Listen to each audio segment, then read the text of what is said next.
Bonsoir à tous et bienvenue. L'AZLECAF était au centre d'un panel au Forum économique mondial de Davos, un panel auquel le Premier ministre Patrick Hachi a participé au nom de la Côte d'Ivoire.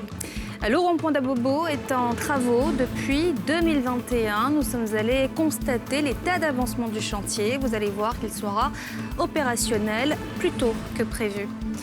Et puis une nouvelle fusillade dans une école aux États-Unis. Au moins 19 enfants et 2 adultes ont été tués. Joe Biden veut relancer le débat sur la circulation des armes dans le pays. L'AZLECAF, la zone de libre-échange continentale africaine, était au cœur d'un panel lors du Forum économique mondial de Davos, un panel auquel a participé Patrick Hachi. Lors de sa prise de parole, le Premier ministre a plaidé pour la transformation locale des produits agricoles. Pierre Dipomella. Le Premier ministre Patrick Hachi, lors d'une présentation au Forum économique mondial de Davos en Suisse, a insisté sur la nécessité pour les États africains d'offrir des emplois aux jeunes, qui constituent la majorité de la population du continent. Pour lui, créer des emplois, c'est mécaniser l'agriculture et transformer localement les matières premières. Par exemple, les noix de cajou. Vous avez 75% de nos noix de cajou qui sont vendues, qui sont exportées à la direction du Vietnam. Et le reste, 15%, au Vietnam. À l'Inde, par exemple. Mais pour cela, il faut une véritable valeur ajoutée, sinon on n'a rien. C'est sur elle que je dois m'appuyer, de façon à assurer une transformation aussi rapide que possible pour assurer un développement suffisant. Aux côtés des présidents Kagame et Mnangagwa du Zimbabwe, le Premier ministre, se basant sur les orientations contenues dans le programme Vision 2030 du président ivoirien, a indiqué que cette marche vers l'industrialisation des produits agricoles est une aubaine pour la jeunesse et permettra de créer des richesses et investir dans les secteurs de la santé, de l'éducation et des infrastructures. Démarré en janvier 2021, le chantier de l'échangeur du rond-point d'Abobo sera livré plus tôt que prévu. C'est l'information donnée par le ministre de l'Équipement et de l'Entretien routier, Amédée Kouakou, après une visite terrain de plusieurs sites en travaux dans la commune. Nadjaïja, Kimo Eric.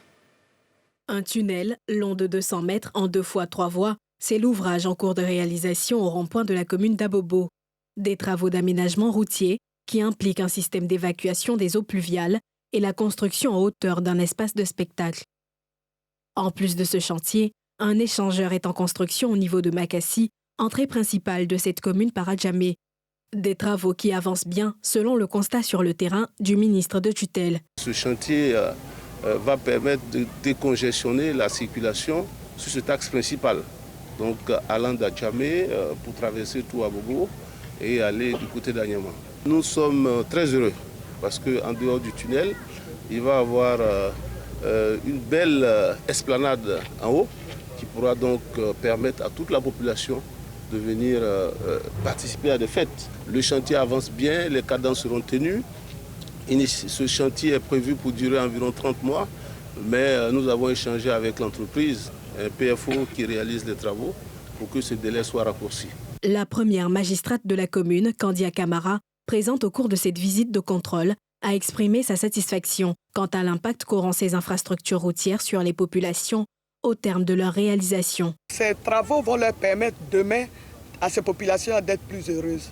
Donc ce que nous demandons en plus de cela, c'est l'accompagnement de la population pour leur dire que nous sommes là au travail pour faire en sorte que les Abobolais et Abobolaises soient encore plus fiers d'habiter la commune d'Abobo, soient plus heureuses parce que leurs conditions de vie, leurs conditions de travail se seraient améliorées. Pour faciliter la circulation des habitants de cette commune, pendant et après ces chantiers, 15 km de voiries secondaires ont été construites avec une prévision de rajout de 3 autres kilomètres.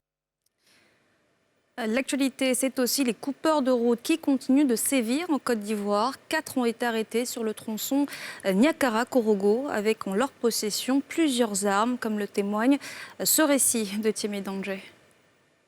Ces 4 présumés coupeurs de route, dont un repris de justice, ne vont plus sévir sur les routes du pays. Ils sont tombés dans le filet de la brigade de sécurité routière, unité mise en place pour sécuriser les routes du pays, dont la nationale A3 menant à la frontière du Burkina Faso où ces interpellés opéraient. Ils sont d'ailleurs impliqués dans le braquage d'opérateurs économiques dans le village de Sogweni, non loin de Niakara. Ce sont d'ailleurs les investigations de cette opération qui permettent aux hommes de la maréchaussée ivoirienne de leur mettre le grappin dessus. Nous sommes allés sur le site minier dans un petit village où j'ignore le nom, aller commettre un braquage. Nous avons attaqué plusieurs commerçants et c'est ainsi que j'ai été arrêté. Moi, j'ai déjà fait la prison, mais ce n'était pas pour les histoires comme ça, c'était un vol de moto. Ces autres mises en cause ont été débusquées suite aux aveux de ce repris de justice qui passe pour être le cerveau du gang. Mon patron est allé me chercher au Burkina Faso pour venir travailler ici. Après 1 an, 3 mois, il s'est enfui avec mon salaire. Sans solution pour rentrer au pays, j'ai rencontré ce groupe qui m'a recruté pour braquer. Je n'avais pas le choix. Moi-même, je sais que ce que j'ai fait, à vrai dire, n'est pas bon. Les investigations sur le théâtre opérationnel ont permis par ailleurs la saisie d'un arsenal d'armes comprenant une Kalachnikov et chargeur, 2 munitions de calibre 7,62 mm, un pistolet de fabrication artisanale, 4 cartouches de calibre 12 mm, mais aussi du matériel roulant, soit 2 motos, et la somme de 508 000 francs CFA, dont 25 000 francs CFA en fausse coupure et 11 téléphones portables. Invités à récupérer leurs biens à la brigade de Niakara, les premières victimes sont déjà entrées en possession de leurs affaires, retrouvées par les gendarmes. Plus de 150 agents de la mairie de Treichville étaient au palais de justice du Plateau ce matin, issus de l'état civil, de la police municipale, de la régie des taxes ou encore du service d'hygiène. Ils ont juré de remplir leurs tâches conformément aux textes réglementaires. Leur reportage de Pierre Dipomélin. La main droite levée, des agents de la mairie de Treichville ont tour à tour juré de bien et fidèlement accomplir leur mission. Ce sont au total 155 agents, dont 10 officiers d'état civil, 37 agents d'état civil, 41 contrôleurs de la régie des taxes, 53 policiers municipaux et 14 agents du service d'hygiène. Une action qui va décupler le sérieux de ces agents, désormais assermentés selon le directeur de l'administration de la mairie de Treichville. Cela va changer beaucoup parce qu'un agent qui est en service, qui ne connaît pas les responsabilités qui sont ses charges, ce n'est pas la même manière qu'il va se comporter comme si l'agent a une charge. Donc il y aura une amélioration dans leur comportement scrutiné, une amélioration dans leur manière de servir. Et voilà la responsabilité que Madame le procureur vient de dire.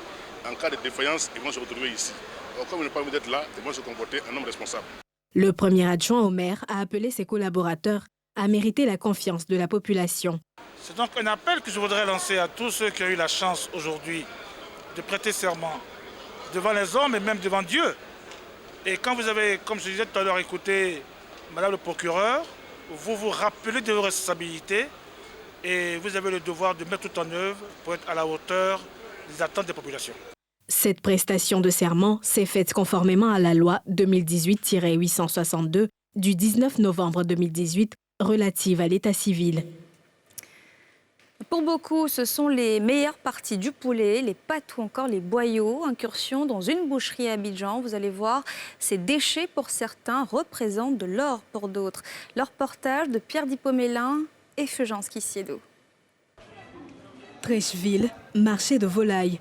Alassane, vendeur de poulet, enregistre la commande d'un client. 100 francs CFA, c'est le prix de l'abattage, du plumage et de l'extraction des boyaux à la charge du client. Ici, c'est du vif. Alors, on vend les poulets vivants. Maintenant, après l'achat, on part nettoyer et puis on remet au client. C'est comme ça nos clients veulent que ça soit.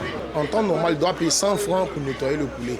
Mais vu les problèmes des jetons, raison pour laquelle on inclut ça dans le prix du poulet. Une fois acheminé en salle d'abattage, c'est une chaîne activée qui se développe, le plumage automatique à l'aide d'une machine. Après le nettoyage, place à la boucherie où la tête, les pattes, les intestins, le foie et le gésier sont extraits. Ici, c'est une dizaine de jeunes qui sont à la tâche. Quand les clients payent, viennent, nous on tue, on déclume, on nettoie tout propre. S'ils veulent découper, on découpe. Les filles, leur travail, c'est pour enlever les noix là et ils vendent, c'est dans ça et leur salaire.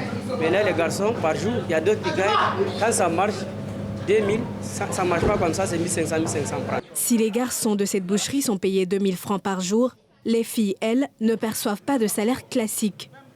Elles se contenteront des intestins et des pâtes, ce qui n'est pas plus mal. Donner le recours, puis nettoyer les aisés, donner les intestins, je vends. Une boîte à 350, souvent elle peut gagner 7, souvent elle peut gagner 6. Le travail là, c'est de filmer des poulets, enlever les poulets, découper et découpe. Voilà. Maintenant, après ça, ce qu'on vend ici, là, intestins, les pâtes zézé. Voilà, ça aussi on vend. Si ton poulet gros, on a déjà payé 500 pour découper là. C'est petit comme ça, c'est 200. Ici, en dehors des plumes qui vont à la poubelle, tout se vend. Si vous venez chercher pas de poulet et nettoyer bien pour vendre, si vous ne faites pas de poulet, 3 000. Le client repartira satisfait avec un poulet bien nettoyé au prix de 100 francs CFA. Le foie, les pattes, la tête, les intestins et le gésier extraits de ce poulet auront permis de faire vivre une dizaine de jeunes dans cet abattoir de poulet. Elles s'invitent dans les funérailles sans bien souvent connaître les familles éplorées. Elles, ce sont les pleureuses professionnelles. Si par le passé, cet art s'exerçait en pays BT, il s'est exporté aujourd'hui pour toucher d'autres contrées de la Côte d'Ivoire et notamment Abidjan, la capitale économique. Une délocalisation que vit difficilement celle qui dit être à l'origine de ce métier bien particulier. Aïssia, nos envoyés spéciaux, Timé Danger et Yarouna Zeba. Isia, porte d'entrée du centre-ouest ivoirien. À une vingtaine de kilomètres de ce chef-lieu de département du Haut-Sassandra, Zoboua, village de Fenaounou Digbe Amédée-Pierre, surnommé le Dopé Rossignol national. C'est le point de départ d'un art qui a désormais pignon sur rue dans les funérailles grandioses. Il met en scène des artistes bien particuliers, les pleureuses professionnelles.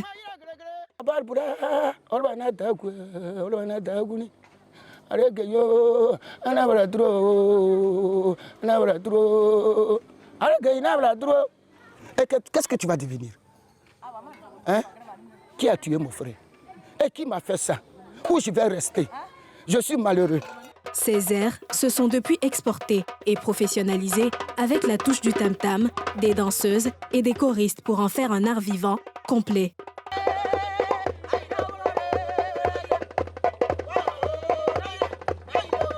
Comment l'idée de cette création artistique a-t-elle germé avant d'éclore aujourd'hui et toucher des aires culturelles loin du pays BT? Sur ce point, celle qui revendique la création de cette œuvre héritée du territoire local fait des précisions. À l'époque, il y avait nos parents, quand on paie quelqu'un, on n'envoie pas quelqu'un à la morgue. Avant, il n'y avait pas de morgue.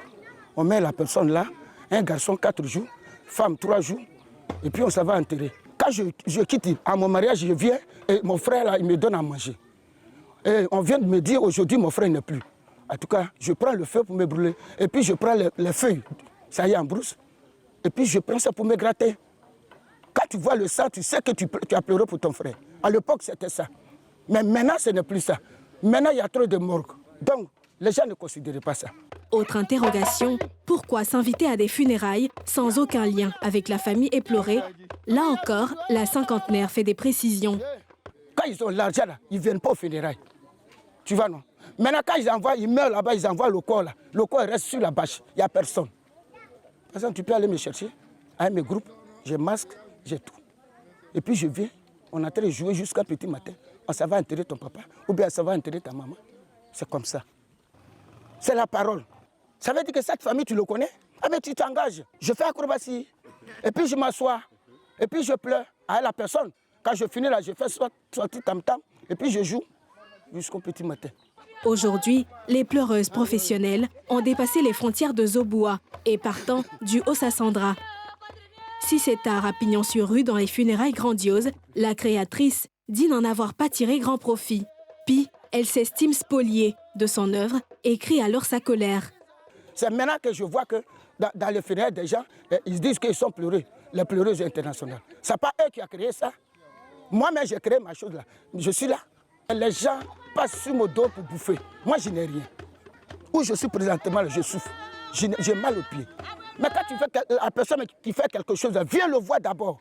Tu viens, tu dis, bon, ma fille, pardon, vraiment, je suis venu pour qu'on marche ensemble. Mais tu n'as pas fait. On ne t'a pas vu. Tu sors là, tu dis que c'est toi qui es la pleureuse internationale. Et si je vois cette dernière, en tout cas, c'est pas bon pour elle. Son souhait, mettre fin à l'utilisation de son œuvre à son détriment. Pour ce faire, elle interpelle les autorités culturelles compétentes. Je veux qu'on me considère comme une artiste. Il y a des gens qui ne sont pas, ils ont les cartes de Birida. Et moi, cette chose que j'ai créée, je n'ai rien. L'État ne me connaît pas, et puis je suis perdu même. On ne fait pas quelque chose pour être mouton. Tu vas pour payer mouton. Tu fais ça pour manger. Quand chant et tam-tam bercent Zoboua, tous se laissent entraîner, sans voir le soleil qui décline, mais qui sonne notre départ du village, laissant derrière celle qui, au prix de 600 000 francs, met son art au service des funérailles grandioses partout en Côte d'Ivoire.